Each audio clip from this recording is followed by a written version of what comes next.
সকালে ঘুম থেকে উঠেই দেখি রৌদ্রোজ্জ্বল একটা সকাল, কিন্তু আমার ঘুম থেকে একটু দেরি হয়েছে উঠতে, তাই আর ছাদে হাঁটতে যাওয়ার সময় পাইনি। তো সকালের নাস্তা শুরু করে দিলাম ঘুম থেকে ওঠার পরেই তৈরি করা। তো এই তো পরোটা বানিয়ে নিয়েছি, আর সেই সাথে 3 দিন ধরে রান্না করা যেই নেহারি সেটা ফাইনালি খাওয়ার অবস্থায় এসেছে, এবং আমরা এটা দিয়ে আজকে সকালে সবাই নাস্তা করেছি আলহামদুলিল্লাহ।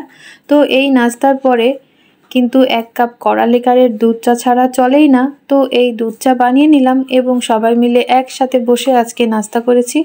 তো দুধ চা আর এই নাস্তা শেষ করলাম, করার পরে দুপুরের রান্নার জন্য চলে গেলাম রান্নাঘরে। তো সেখানে যে প্রথমে যেটা করলাম, আলু ভর্তা করে নিলাম। আলু আমি সবসময় সিদ্ধ করে নিই প্রেসার কুকারে, তো ওভাবে সিদ্ধ করে ভর্তাটা করে নিলাম কাঁচা পেঁয়াজ আর কাঁচা মরিচ দিয়ে। আর এদিকে ডিম রান্না করে নিব, দুপুরে আমরা 4 জন খাবো, তাই 4টা ডিম সিদ্ধ করে নিয়েছি। আর সেই সাথে আদা, রসুন, পেঁয়াজ, লাল মরিচের গুঁড়া, হলুদের গুঁড়া, তেল, লবণ, হলুদ সব কিছু দিয়ে আমি এই যে মশলাটা ভালো মতো কষিয়ে একটু পানি দিয়ে দিলাম। আর আলু আগে থেকে সিদ্ধ করে রেখেছিলাম। তো এই ডিমের তরকারিটা আমি সবসময় একটু ভাঙা ভাঙা আলু দিয়ে রান্না করি, তো এই জন্য আগে থেকে সিদ্ধ করা আলুটা একটু হাতে ভেঙে আমি দিয়ে দিলাম এই মশলার মধ্যে। মশলাটা কিছুক্ষণ আলুর সাথে কষিয়ে ঝোলের জন্য পানি দিয়ে দিলাম। তো এই ঝোলটার সাথে মশলা কিছুক্ষণ যখন রান্না করা হয়ে গেল, সেই পর্যায়ে আগে থেকে ভেজে রাখা ডিমটা দিয়ে দিলাম।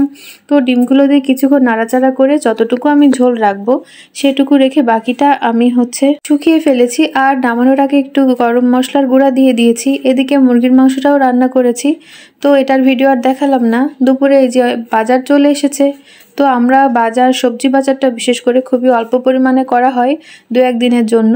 তো এই জন্য প্রায় 2 দিন 1 দিন পর পরই বাজার করতে হয়।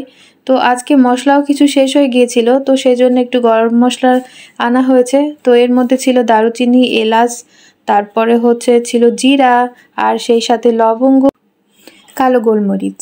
তো এগুলোই। পটলটা আমাদের সবসময় লাগে, কারণ সকালের নাস্তায় লাগে, দিনেও বিভিন্ন সময় এটা লাগে, নুডলস রান্না করতে বিকালে লাগে। তো যাই হোক, পটল বেশি করে আনা হয়েছে। এদিকে মোয়েজ্জার কলিজা শেষ হয়ে গিয়েছিল, তো সেটাই 4 কেজির একটু বেশি পরিমাণে আনা হলো। তো এদিকে আমার বাবু কিন্তু মশলা খুবই পছন্দ করে, তো দারুচিনি সে খায়, এলাচ খায়, সবই সে খায়, এমনকি হলুদের কাঁচা আদা রসুনও সে পছন্দ করে। তো তার সঙ্গে মশলা শেয়ার করে খেলাম কিছুক্ষণ। এদিকে ডিমও ছিল কিছু, 30টা ডিম আনা হয়েছিল। ডিমের দাম 30টা 400 টাকা করে নিয়েছে, আমি জানি না আপনাদের ওদিকে কেমন দাম। আর এদিকে পেঁয়াজ কিন্তু 120 টাকা করে কেজি। দাম কমেছে ফেসবুকে, কিন্তু দোকানে বা বাজারে গেলে কিন্তু দামটা কম পাই না, যেমন ছিল তেমনই দেখি। তো যাই হোক, বাজার কিন্তু গুছিয়ে নিলাম। তো দুপুরের লাঞ্চ শেষ করে বিকালে মশলা চা খেয়েছি আমরা। তো আর কোনো নাস্তাই আজকে করিনি।